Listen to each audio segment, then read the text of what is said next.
Late one afternoon in the summer of 2014, a pawnshop owner was updating his inventory logs when the bell above the front door jingled.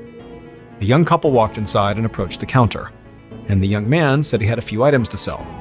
Then he proceeded to open a drawstring bag and dump the contents onto the counter. There was a collection of gold chains, rings, and watches, and many of the pieces were twisted and mangled. Instantly, the hair on the pawnshop owner's neck stood up, because everything about this interaction, from the large quantity of damaged jewelry to the careless way the pieces had been thrown in a bag together, told him that these items were stolen. And this made the owner extremely nervous because he had cash in the register and didn't know what these thieves might be capable of. He needed to get them out of the store quickly without revealing that he was onto them. So he told the couple he didn't have enough cash to buy the jewelry right now, but he would send some pictures of the jewelry to his broker to see if maybe they were interested. The couple agreed and let him take the photos. And then after the photos were taken and the couple had left, the owner called the police. And it soon became clear his gut instincts were right. However, he'd stumbled onto something much bigger than just theft, because it would turn out this jewelry was linked to a murder case. But before we get into that story, if you're a fan of the strange, dark, and mysterious delivered in story format, then you've come to the right podcast, because that's all we do, and we upload twice a week, once on Monday and once on Thursday. So if that's of interest to you, please change all the hotkey commands on the Follow Button's computer so that every single command just restarts the computer. Okay, let's get into today's story.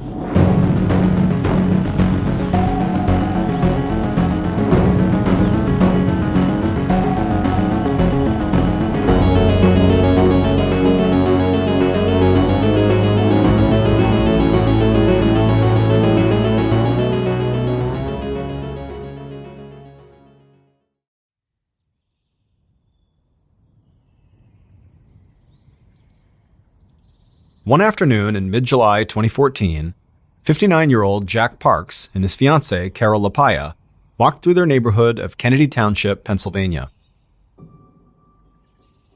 Jack sported a black fedora, wireframe glasses, and a lopsided grin beneath a graying mustache. Carol hung on his arm, smiling at how her engagement ring sparkled in the sunlight. As they walked, they passed by several neighbors who were outside doing yard work or talking. Jack and Carol waved to each person as they passed, and everyone waved back. Their neighborhood was a close-knit, working-class community 10 miles outside of Pittsburgh, and everybody seemed to know each other. In fact, Jack even had family on this street. One of his nephews, Bradley Johnson, lived nearby. As Jack and Carol passed by Bradley's house, Jack slowed down, trying to see if Bradley was home. His nephew had mentioned wanting to talk to him in person about something serious and urgent, but Jack could see that the house was empty, so that conversation would have to wait. Which was fine, because today, Jack and Carol were on a mission. Inside of Carol's purse was a large stack of wedding invitations, and they were on their way to drop these invitations in the mail, which was huge for them, because their wedding had been an unusually long time coming. So Jack and Carol had met at a bar 25 years ago. They'd fallen for each other quickly, but Jack had dragged his feet on proposing. And then, when he had felt ready, Carol was swamped at work. Then Jack was busy. The timing was just always bad, and the longer they put marriage off, the less important it seemed. And anyways, they were in love and totally committed to each other. They didn't need a marriage license to prove that. But last February, Jack's mother had passed away. Her death had made him realize that he wasn't getting any younger, and he really wanted to marry the woman he'd loved for decades. So, a few months ago, he'd finally proposed. And ever since, their days had been consumed with wedding preparations. They had the venue, the dress, and the rings, and now it was finally time to send out the invitations. The couple came to the end of the block and stopped in front of the mailbox. Carol took the envelopes from her purse and then joked that this was their last chance to cross anyone off their invite list. Jack just laughed and said they were not cutting anyone. So Carol pushed the envelopes through the mailbox slot until only one invitation remained. Carol hesitated for a second, looking at the name on that last envelope. It was her nephew, a 22-year-old named Michael LaPaya. She and Jack had been angry at Michael this whole past year. Their broken relationship with him was a sore spot for both of them. So Jack and Carol did not have children of their own, But they'd always doted on their nieces and nephews. When the kids were younger, Jack and Carol would have them over for slumber parties where they'd stay up late watching movies and eating popcorn. And as the kids got older, they'd all stayed close. Except for Michael. A few years back, Michael had started drifting away from Jack and Carol and the rest of the family and getting into lots of trouble. He joined the army, but gotten dishonorably discharged for marijuana possession, and ever since, he'd suffered from PTSD and began experimenting with harder drugs. But that was actually not what caused the rift. Jack and Carol had supported Michael, even through his struggles, until one day the previous September. During a Labor Day party that Jack and Carol had hosted, guests had seen Michael go into the couple's bedroom. And when the party was over, Carol had discovered that her expensive jewelry was missing. Jack and Carol had confronted Michael, who denied taking anything, but they hadn't believed him. They told him he was no longer welcome in their home, and things had been extremely tense between them ever since. But now, Jack and Carol were ready to make amends by inviting Michael to their wedding. So, standing on the sidewalk, Carol took a deep breath and then dropped Michael's invitation into the mailbox. And suddenly, both Jack and Carol felt a whole lot lighter. The invitations were out, and good things were ahead. Jack and Carol turned away from the mailbox and began heading back home. As they reached their driveway, Jack waved to a few men standing directly across the street, outside of a small factory called Silver Star Meats. The workers were outside in their aprons smoking, and they waved back. Jack was about to go over and talk to them when he noticed Carol's irritated expression, and so he thought better of it. Jack liked the guys from the factory, but he knew they made Carol uncomfortable. She hated that they took their smoke breaks so close to their house, and she thought their blood-stained aprons were kind of unsettling. So Jack just turned away, and then he and Carol walked up their porch steps and into their house.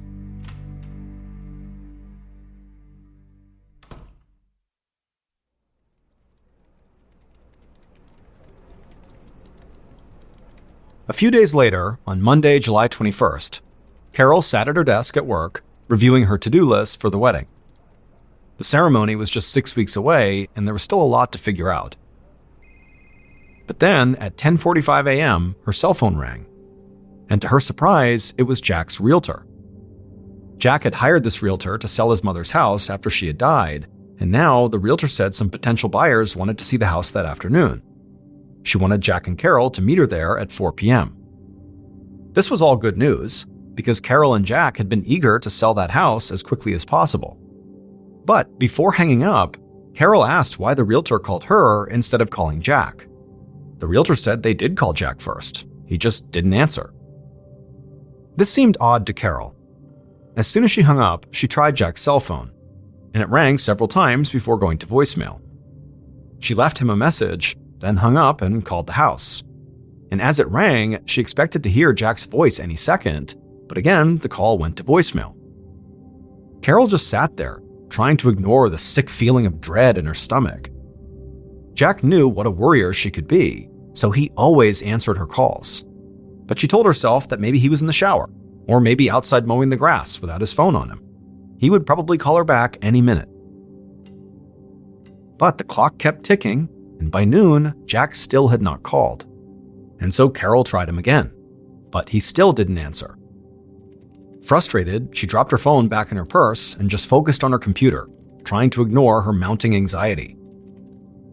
But by 2:30 p.m., when still Jack had not called, so now it's been 3.5 hours since that first missed call, Carol just couldn't take it anymore. So she left work and began heading straight home. 20 minutes later, Carol pulled up outside of her and Jack's house. And right away, she saw that the garage door was open and Jack's car was inside, which meant he had to be home. Carol felt relieved. She was sure Jack would explain why he had missed her calls, and better yet, they'd still be able to make their 4 p.m. appointment with their realtor. But as Carol got out of her car and started up the walkway, she saw something that made her stomach drop all over again. So Jack and Carol's front porch was enclosed by a gate, and both Jack and Carol always kept the gate closed because their dog was a runner, and they wanted to make sure he didn't get out. But now Carol saw the gate was wide open. Carol rushed through the gate to the front door and turned the knob. But even though the doorknob turned, meaning it was unlocked, the door didn't budge when she pushed on it. That's when Carol realized the deadbolt inside, which they never used, must be locked. And now her anxiety turned to actual fear. Between the deadbolt, the open gate, and Jack not answering his phone, she was certain something had to be wrong here. Carol's hands shook as she dug through her purse for the house key, then struggled to get it into the lock. Finally she did, the deadbolt turned, and the door swung open. Carol stepped inside with her heart pounding, but the house was silent and still. She took a few steps further in, and then her eyes suddenly fell on something under the coffee table inside of the living room.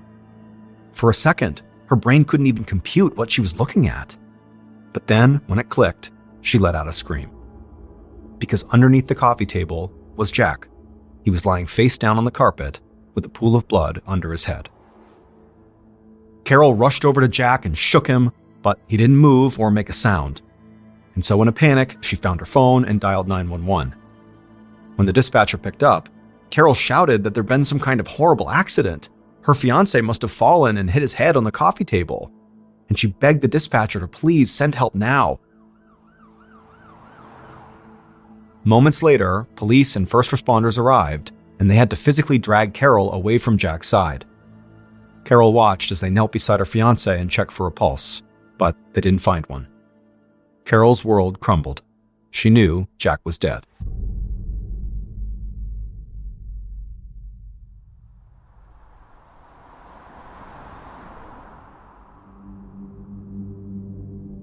A short while later, Detective Lori McKeel of the Allegheny County Homicide Unit arrived on the scene. A perimeter was already established, and the house was crawling with police. But before McKeel went in, she looked around outside. Neighbors were watching the activity from their front lawns, and McKeel noticed a specific group of people huddled together on the sidewalk, consoling a sobbing woman whose hands were covered in blood. McKeel guessed this must be the victim's partner, and the people around her were her family. But before speaking to her, the detective quickly made her way across the yard and went inside of the house. Inside, officers and forensic techs searched the front room for evidence. McKeel had already been briefed on this case, so she knew the victim's name was Jack Parks, and his fiancée had found him dead after an apparent fall. McKeel went into the living room, where Jack's body lay face up, partially underneath the coffee table. There was a lot of blood, and at first glance, a fall didn't seem out of the question.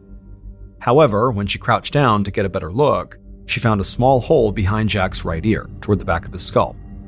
It was a gunshot wound, which meant this was no accidental fall. This was a murder. McKeel stood up and told the other investigators nearby to keep their eyes peeled for bullet casings or a gun. Then she continued scanning the house.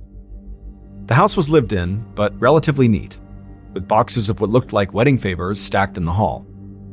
But when McKeel stepped inside of the master bedroom, she saw this room had been totally ransacked. Dressers were overturned and drawers were pulled out. Several jewelry boxes lay empty and discarded on the carpet.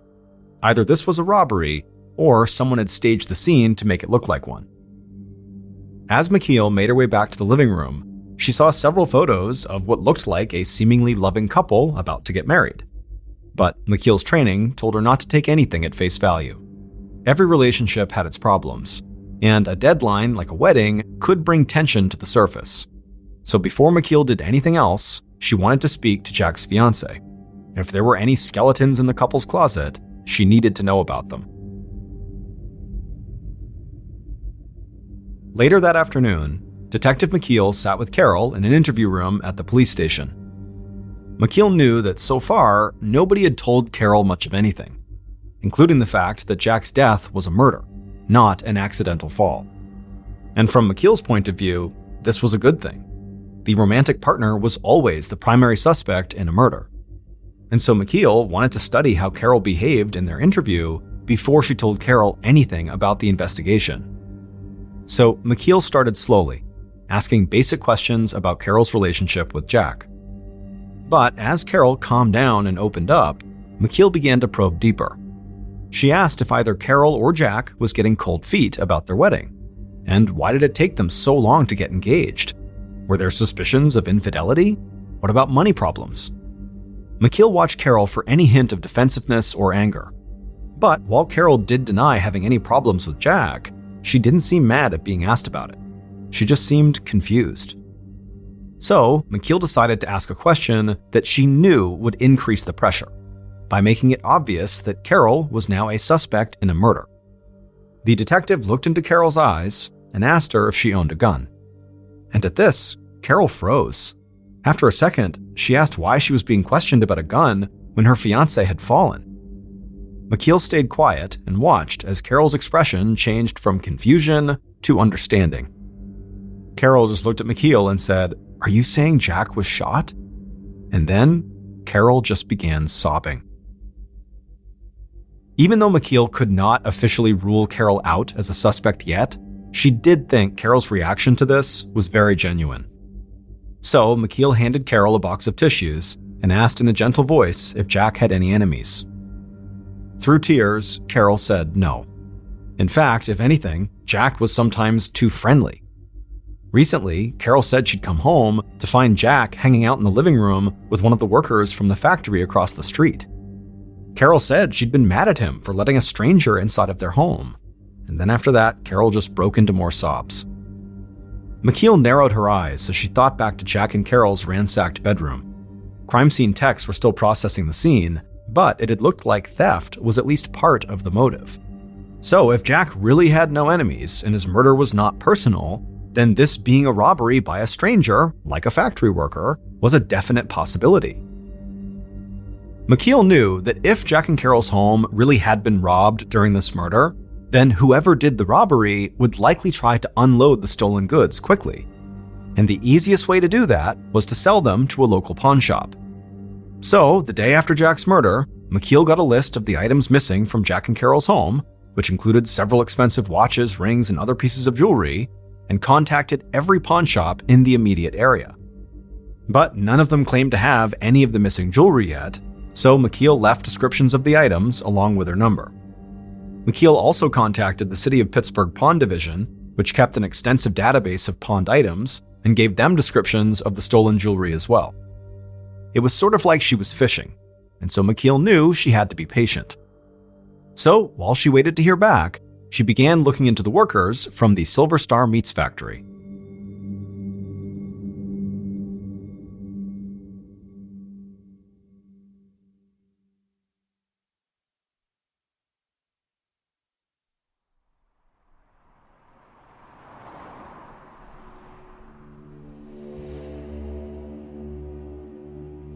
Within a few days of the murder, McKeel led a team of officers to that factory. And as soon as she stepped out of her car, she could see that anybody standing right outside of the factory would have a clear view of Jack and Carol's front door and garage. From speaking to Carol, she knew Jack had been friendly with several factory employees, and on at least one occasion had invited them into his home. And so those types of visits would have been perfect opportunities to learn the layout of Jack and Carol's house and to figure out where they kept their valuables. Once inside the factory, McKeel and her officers began interviewing close to 40 workers, one by one. And pretty quickly, they identified the man who'd been invited by Jack into their home. His name was Ronald Blevins, and he had a criminal history of petty theft and assault. To McKeel, this was promising. But Blevins had not been at work on the day of Jack's murder because he was on a scheduled vacation. Now, McKeel did not think this made him any less of a suspect, but this early in the case, there wasn't any physical evidence to connect him to the crime, so she couldn't arrest him. As McKeel and her team left the meat factory, she felt a bit deflated. She really needed the forensics to come back if she was going to make any real progress on this case. Fortunately, though, there would be new evidence for her waiting back at the station. A copy of Jack's autopsy report was sitting on McKeel's desk. She opened it and began reading. And right away, she saw something important. Other than the gunshot wound, there were no bruises or scratches found anywhere on Jack's body. There was no sign of a struggle at all. And so McKeel knew this could mean that the killer broke into the house and then surprised Jack and shot him from behind, or it could mean Jack knew his killer and had let this person inside of his house. McKeel kept on reading the report, and as she got towards the end of it, her eyes went wide. The coroner had made a major discovery.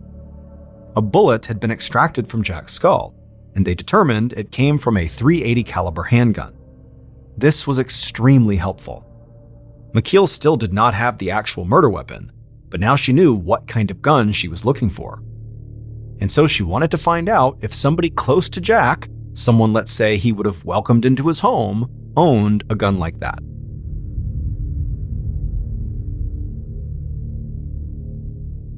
Over the next few days, Detective McKeel interviewed Jack's friends and family, and most of them echoed Carol's comments that Jack got along with everybody. And no one McKeel met with claimed to own a .380 caliber handgun. And so McKeel felt like she was quickly running into yet another dead end. That was until a few people mentioned a fight Jack had had with Carol's nephew at a Labor Day party. And also folks mentioned that one of Jack's nephews, so a different nephew, was looking to hash out a serious and urgent matter with his uncle in the days right before the murder. The people who mentioned those two nephews said that the nephews had been really close with Jack for most of their lives. But McKeel knew those relationships could have turned bad as soon as jewelry or money got involved. So she went to interview both men immediately.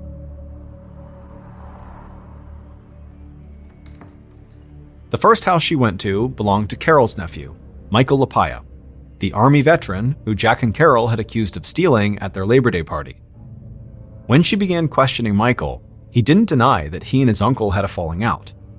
But he also insisted Jack was wrong about him stealing. More importantly, though, Michael denied having anything to do with Jack's death. He said he'd been busy on the day of the murder, at a doctor's appointment to treat his PTSD, and then he had also gone shopping with his girlfriend. And he showed McKeel receipts to prove it. And also, Michael did admit that he had lots of guns, and he knew how to use them after his time in the military. However, the one gun he didn't own was a .380 caliber handgun. After the interview, McKeel contacted the Veterans Affairs Medical Center and confirmed that Michael attended his appointment on the day of the murder. She was also able to verify that charges had been made on his credit card in a different city around the time of Jack's death.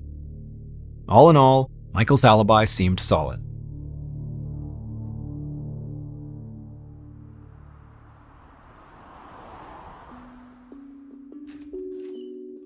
So, Detective McKeel headed back to Jack and Carol's neighborhood to meet with the second nephew that Jack's friends and family had mentioned.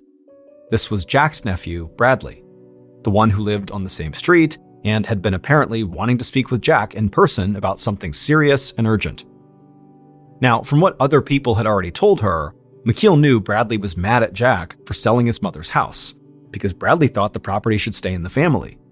She also knew Bradley and Carol didn't really get along. To McKeel, this sounded like a pretty deep-rooted dispute, and she expected Bradley to be cagey when they spoke about it. However, once they sat down at Bradley's kitchen table, what Bradley actually said blew McKeel away. Right off the bat, Bradley said that at 10:30 a.m. on July 21st, which was the day of the murder, he'd waited until Carol had left for work and then walked over to Jack's house to confront him. Bradley said once Jack let him inside, he'd immediately asked Jack to halt the sale of his grandmother's house. Bradley was struggling financially and wanted to move into his grandmother's house with his girlfriend to save money. Bradley said Jack seemed open to the idea, but he refused to make a decision right then because he wanted to speak to Carol first. And at that point, Bradley knew he was not going to get the house, because he knew Carol would not like the idea and she would convince Jack to keep trying to sell the house. So Bradley told McKeel he'd just given up and left Jack's house sometime around 11:15 a.m., a little more than 3 hours before Carol would arrive home and find Jack dead. As Bradley finished up the story, McKeel was stunned silent. Bradley had just openly confessed to being inside of Jack's home, alone with him, on the day Jack died. And also, Bradley admitted that he had been there arguing over a property worth hundreds of thousands of dollars. But, amazingly, Bradley still wasn't done with his story. Just as McKeel was about to leave, he casually revealed one more fact. He told her that he did in fact own a .380 caliber handgun. McKeel confiscated Bradley's gun, then raced back to the station to have it analyzed by the ballistics lab to see if it was the murder weapon. It would take a while for the results to come in, but McKeel barely had to wait before she got another huge break in the case. That day, a member of McKeel's team told her he'd finally received a call back from a pawnshop owner in a nearby town. According to that owner, a young couple had come into their shop on July 21st, the day of Jack's murder. And this couple had wanted to sell a bunch of jewelry, including gold chains and rings. And the owner noticed that several of these pieces had been smashed and mangled, which made the owner suspect that these could be stolen. And so as a result, he had not purchased these pieces of jewelry, but he'd convinced the couple to let him take a few photos of the jewelry, and then after the couple left, he contacted the police in the area. And it had taken 3 days for those police to connect the incident to Jack's case and then get in touch with McKeel's team. But as soon as McKeel got this news, she went straight to the pawn shop to review the photos of the potentially stolen items. And when she saw these photos, there was no doubt that was Jack's jewelry. Now, this pawn shop did not have a security camera, so there was no footage of the couple who tried to sell Jack's stuff. But McKeel showed the pawn shop owner some photos of local criminals along with dozens of people of interest in Jack's murder case, which included Jack's nephew Bradley. And as these pictures were being shown, the owner suddenly stopped McKeel and pointed out one person in particular and said, "Yep, that's the man I saw." And to McKeel's surprise, it was not Bradley. The man the pawnshop owner picked out was named Brian Gibbons. He had a record of theft, and the police knew of him, but they hadn't remotely considered him as a suspect in Jack's murder because Brian had no known connections to Jack. But now, armed with this new information, McKeel left the pawn shop and headed to Brian's house. And as soon as Brian saw her, McKeel could tell she'd taken him by surprise. Brian denied having any knowledge of the murder, but when McKeel looked in his bedroom, it was absolutely littered with purses and jewelry. None of the items belonged to Jack or Carol, but a lot of the stuff had been reported stolen. This meant McKeel could charge Brian and hold him in custody while she looked for a connection to Jack's case. And so that's what McKeel did. She arrested Brian for theft. However, she still wasn't totally sure if he'd actually played a role in Jack's murder. McKeel had basically convinced herself that Jack's nephew, Bradley, was the killer. But now, Brian had come out of left field, and he seemed like an equally strong suspect. And so McKeel wondered if maybe these two men had worked together, with Bradley actually committing the crime and then passing off the jewelry to Brian to sell. But McKeel had no evidence that these two men even knew each other. And until the ballistics results came back, she didn't even know if Bradley's gun was the murder weapon. It was like suddenly McKeel had gone from having a case full of dead ends to having a case with too many good suspects.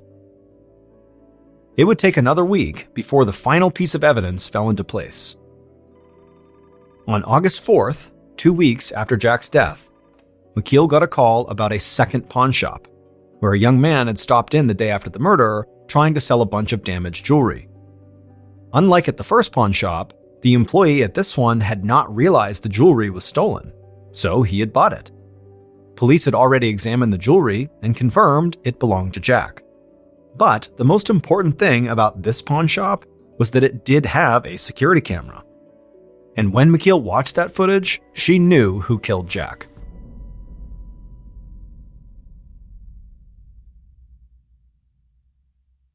Based on that surveillance footage, evidence collected at the crime scene, and interviews conducted throughout the investigation, the following is a reconstruction of what police believe happened to Jack Parks on the morning of July 21st, 2014.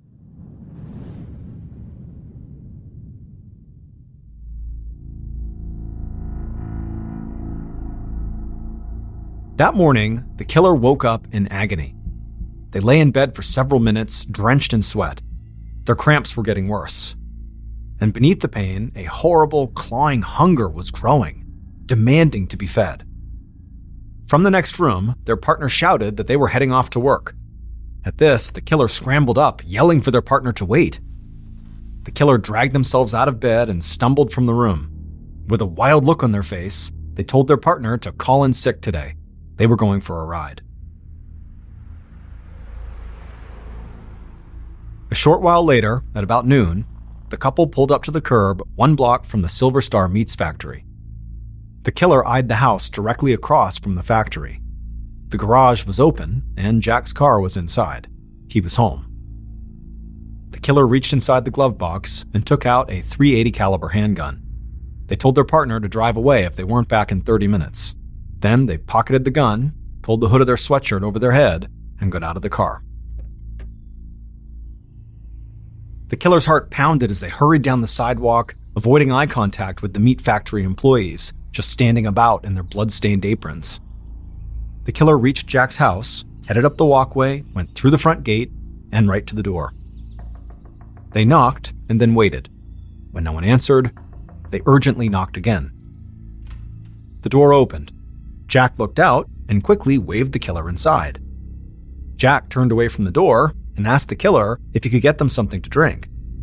But the killer didn't answer. Instead, they followed Jack through the doorway and into the front room, and there, they stopped, drew the gun from their pocket, raised the barrel just inches from Jack's right ear, and fired. The bullet struck Jack in the back of the head. He fell, dead before he even touched the ground. And immediately, the killer bolted upstairs to the master bedroom, where they tore through the dresser, ripping out drawers and dumping the contents all over the floor. It didn't take long to find what they were looking for. They quickly dug through the room and found Carol's jewelry box and Jack's rings, chains, and watches.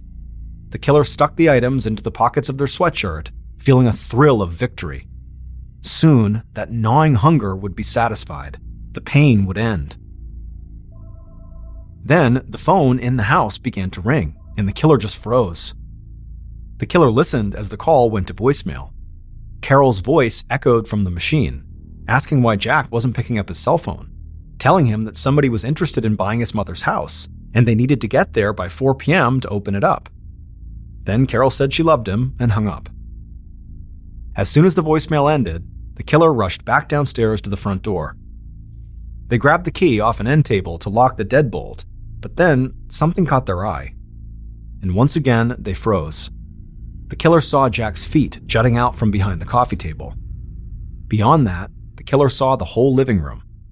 It was a place with a lot of happy memories, where they, the killer, had spent countless slumber parties eating popcorn and watching movies with their cousins.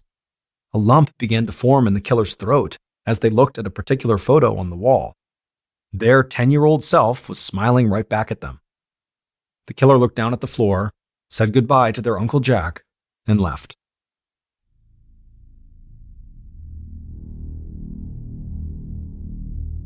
Jack's nephew, Bradley Johnson, had been high on Detective McKeel's suspect list. But when the results of the ballistics test on Bradley's .380 caliber handgun came back, it did not match the murder weapon. Also, at that second pawn shop where they had surveillance footage, it was not Bradley who McKeel saw, because Bradley didn't kill his uncle. Carol's nephew, the disgraced Army veteran Michael Lapaya, did.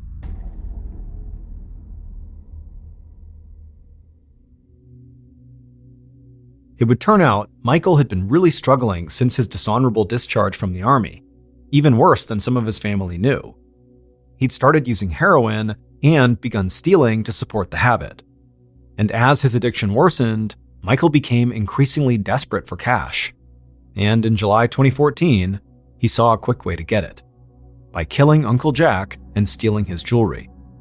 Jewelry Michael pawned the next day for just a little over $1,000. Once Detective McKeel saw Michael on that pawn shop surveillance footage, she was sure she'd found Jack's killer. And soon after that, she dug into Michael's phone records and discovered that his phone had pinged off a cell phone tower near Jack's house around the time of the murder, not long before Michael had gone shopping with his girlfriend and to his medical appointment just to give himself an alibi. Eventually, Michael would confess to what he'd done. Michael was convicted of first-degree murder and received a life sentence without the possibility of parole. His girlfriend and alleged getaway driver was never charged. As for Brian Gibbons, the jewelry thief who Detective McKeel thought could be connected to this case, he was ultimately cleared of any involvement. The pawnshop owner who identified him had simply made a mistake.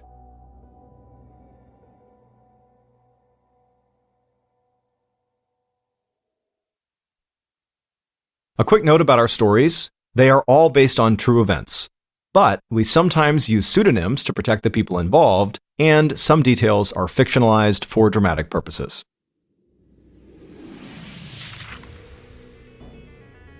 Thank you for listening to the Mr. Ballen Podcast. If you liked today's story and you're looking for more strange, dark, and mysterious content, be sure to check out all of our studio's podcasts. They are this one, of course, the Mr. Ballen Podcast. We also have Mr. Ballen's Medical Mysteries, Bedtime Stories, Wartime Stories, Run Fool, and Redacted.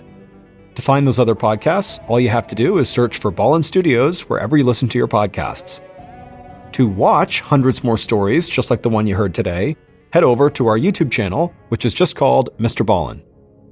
So that's going to do it. I really appreciate your support. Until next time, see ya.